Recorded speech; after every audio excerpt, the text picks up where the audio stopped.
మా చెల్లె ఫుట్బాల్ గురించి గుర్తు చేస్తుంది. ఫుట్బాల్ అంటే గుర్తొచ్చింది.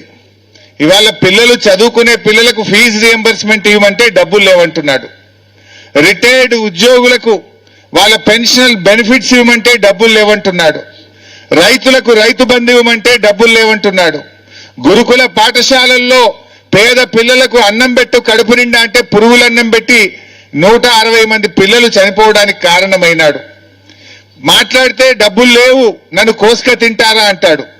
మరి డబ్బులు లేకపోతే 200 కోట్ల రూపాయలు ఖర్చు పెట్టి ఫుట్బాల్ ఆటలు, మెస్సీని తెచ్చి ఫుట్బాల్ ఎక్కడి నుంచి డబ్బులు వచ్చినాయి? అందాల పోటీలు నిర్వహించడానికి 100 కోట్లు ఎక్కడి నుంచి ఖర్చు పెట్టావు? ఇవాళ జూబ్లీ హిల్స్ లో ఇంకో ప్యాలెస్ కట్టుండు రేవంత్ రెడ్డి.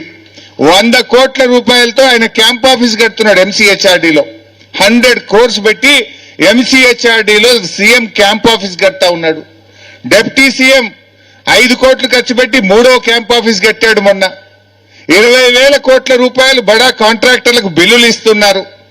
మూసీ ప్రాజెక్టు పేరు మీద 1,00,000 కోట్ల రూపాయలు ఖర్చు పెడుతున్నాడు. మరి ఈ డబ్బులన్నీ ఎక్కడి నుంచి వస్తున్నాయి? అంటే నువ్వు నీ జేబులు నింపుకోవడానికి కమిషన్ల కోసం డబ్బులు ఖర్చు పెడుతున్నావు తప్ప పేదలకు ఇవ్వమంటే డబ్బులు లేవు అని మాట్లాడుతున్నాడు ఈరోజు రేవంత్ రెడ్డి గారు.